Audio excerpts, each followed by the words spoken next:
Okay, so question 3. Orla runs a business selling ice creams. The table below shows her actual monthly sales and her rounded monthly sales for part of 2017. Okay, so you can see that 6,152 has been rounded to 6,000 because that's the closest thousand. 7,980 is rounded to 8,000. You can see that 18,100, you need to round it, so that's 18k. 23,875, you need to round it to 24k. 19,942, rounded to 20k. And then 14,356 is rounded to 14k. Okay, so just the nearest thousand, the nearest k. So use the rounded sales figures to complete the trend graph below. So you can see these are the sales in thousands and these are the months. So you can see April's been done for you, so they've gone up as far as 6. May is done for you, it's gone up as 8. Now June, you need to go up as far as 18. So what we're going to do then is just join them together. Then we have July, which is 24. So it's actually better if you use a ruler. And then you can see for August we have 20k. And then you can see for September you have 14k here.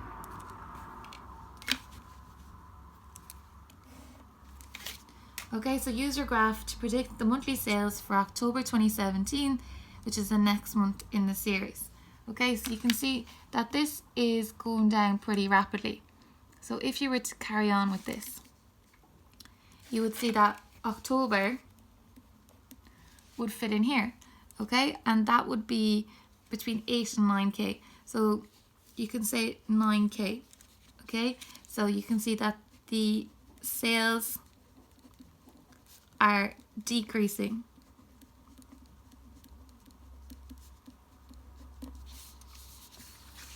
Okay, so that's what I said there. The sales decreasing, 9k. It's roughly here on the diagram. You can see it's going down, so it's just a prediction.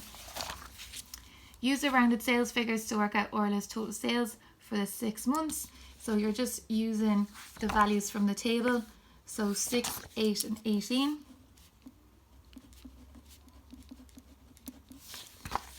And then you're going to add 24, 20 and 14.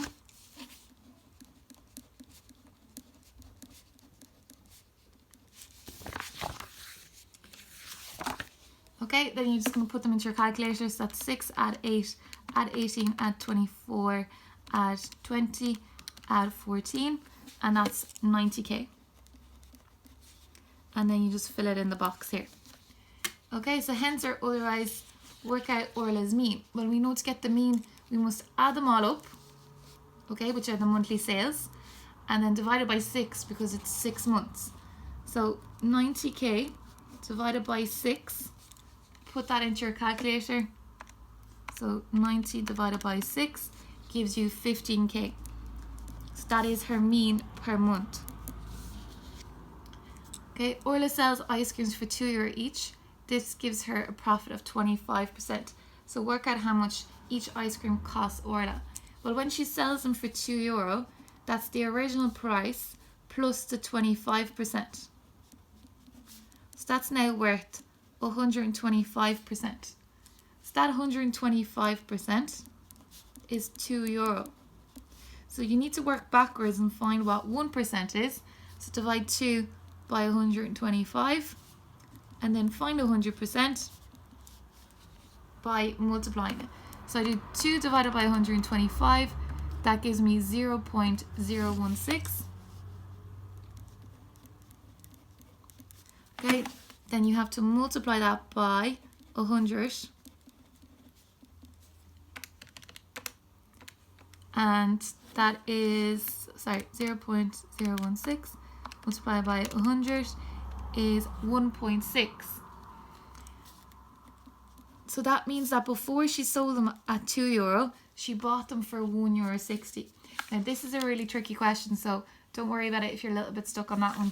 you've been doing really well if you've answered the rest of it up until here, okay?